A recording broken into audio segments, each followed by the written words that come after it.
Welcome back to another YouTube video. In this video, I'm going to be breaking down how my business closed $12,000 cash collected last week by handling a few common objections: the think about it objection and the price objection. This will be a pretty raw video, just me sitting down and talking. So I recommend having a pen, having a piece of paper, and just sitting down and taking notes. That way, by the end of this video, you can start to use these on your sales calls to start closing more jobs. Now, to give you a little bit of context, the service I was selling was a coaching offer, but you can use these same strategies when you're selling detailing services, fitness coaching, if you're selling marketing services, whatever you're doing, you can pretty much structure your objection handling the exact same way. You're gonna have similar fundamentals.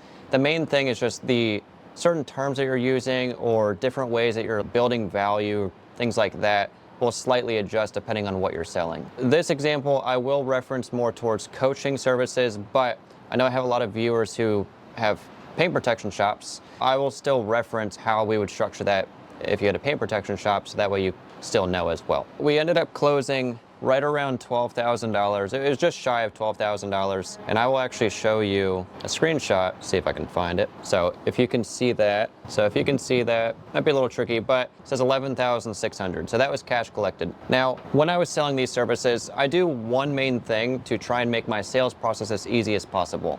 And this is aside from objection handling, but this is a super important part because if you structure the sale correctly before you even get on a sales call with someone, you're gonna handle way less objections and it's gonna make your sales process way easier. So what I'm referring to is using content to basically pre-sell our audience. Now, a bunch of different ways you can do this.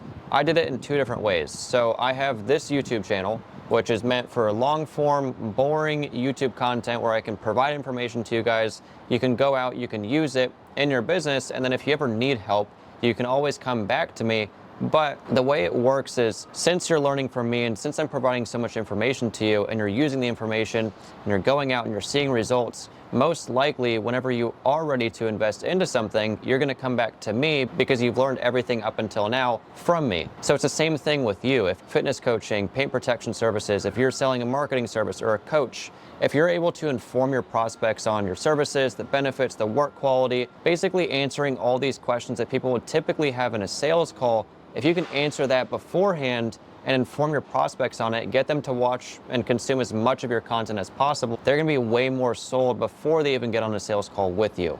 So then once you are in a sales call, it'll be much easier to close them and you're gonna handle way less objections. That's how sometimes I can close jobs without handling any objections, and I can also close deals with handling one or two different objections. So if you structure that correctly, it will make your objection handling process much easier. I won't dive into that too much in this video. I'll make another video breaking that down, but it's a very essential part to make sure that you have your whole sales process set up correctly. So that's kind of like your first step, is use content to inform your prospects so that way they get pre-sold. Then from there, when you're on a sales call, you need to be really good at asking questions, but you also need to be a very good listener. If I'm on a sales call, I'm constantly listening to every single thing that's coming out of these prospects' mouths, because I want to figure out, okay, what can I pick up on? What points do they have? What are they hoping to achieve? What are other things that they've tried? Like, I want to figure out everything about their situation, and I'll remember it. That way I can build value off of that information, but I'll also reference back to it when I'm handling objections. So there's different ways that you'll close prospects based on how your prospect kind of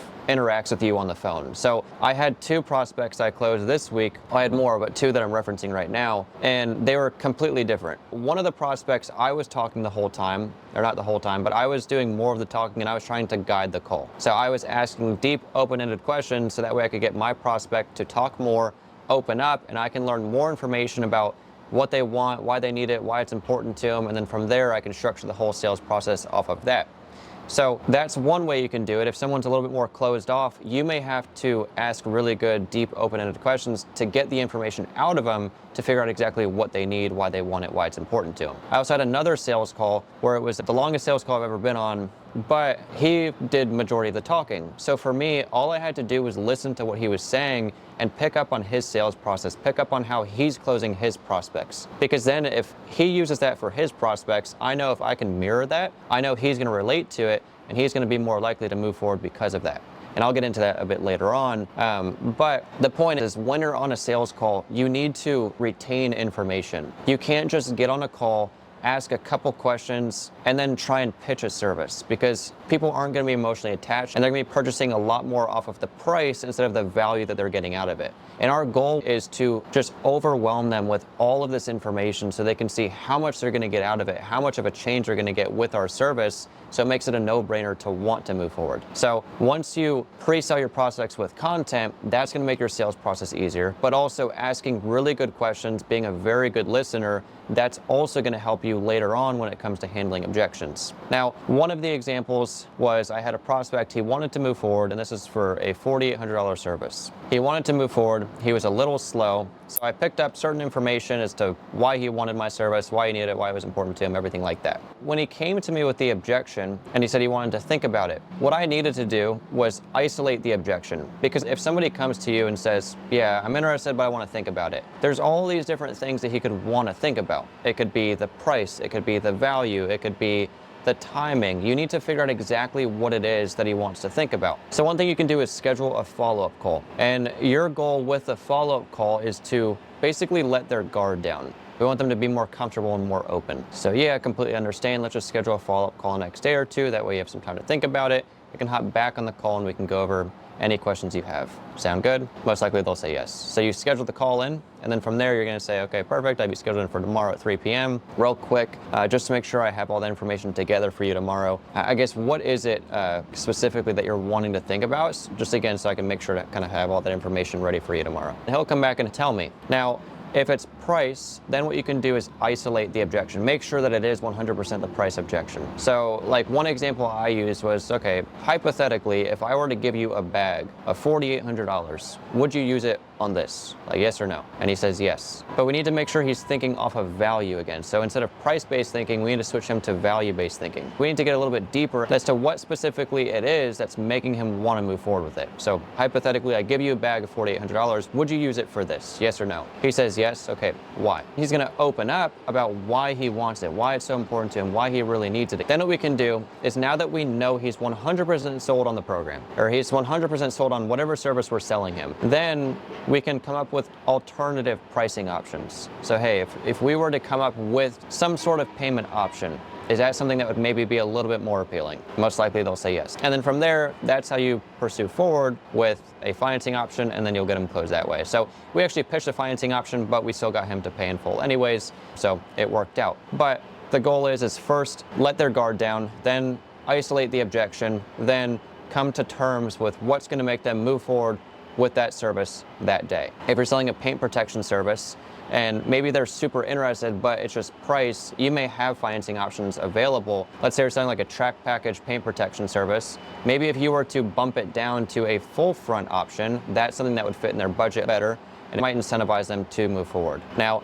I always recommend having some sort of offer to make it more intriguing to your prospect. That's something that we'll cover in a different video. It's very important to isolate the objection, and then from there, figure out how to come to terms with this prospect so you can make sure to close the job. Now, another objection I had last week was this prospect was interested, but he said, I'm interested, I just want to take some time to think about it.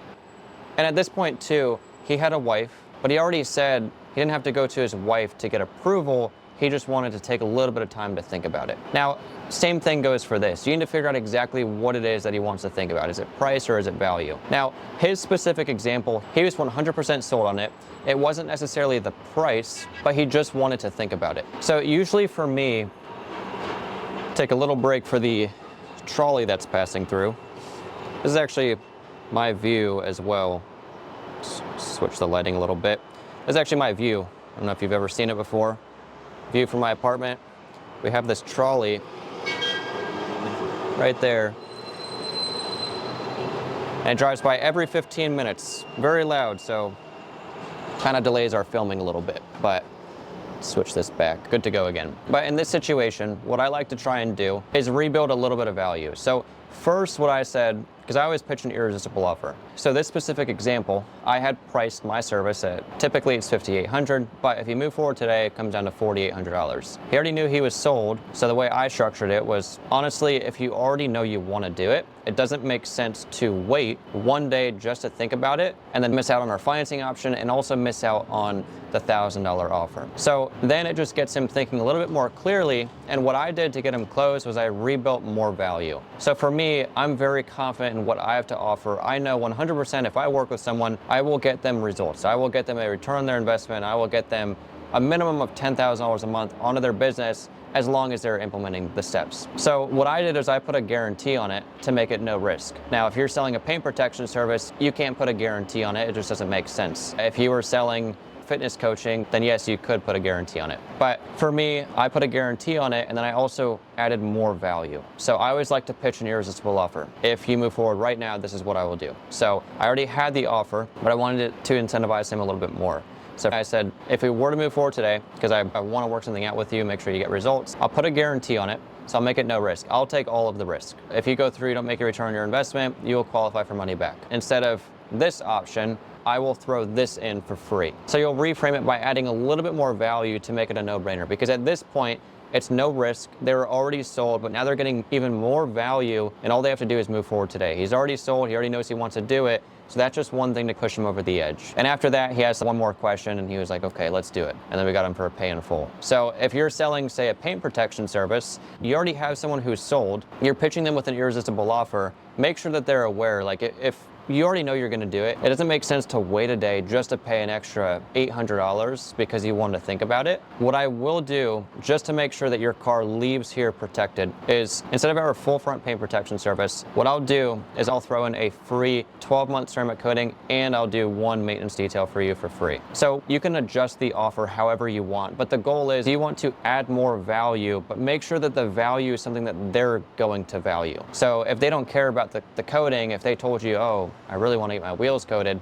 then that's something that you could throw in to add more value. Maybe don't do exterior and inner barrels, maybe just do faces only. Obviously, just do whatever makes sense based on your margins, but the goal is we want to slightly rebuild more value with it. So that's a bit of a breakdown on my process. Now, every single phone call, you're gonna handle objections differently. That's why I wanted to post this video, because I've had videos before where I break down how to handle objections, but it's more cookie cutter, because it's no like actual real life example. So this is like a real life example. You can see how I was thinking, why I structured my offer a little bit differently based on how this call was structured compared to this call, for example. I hope you got some value out of it. If you are interested in learning how to use a content strategy and pair that with a high ticket sales process to add an extra $10,000 plus per month onto your business without having to spend any additional money on ads, I do offer one-on-one coaching where I teach you exactly how to do that.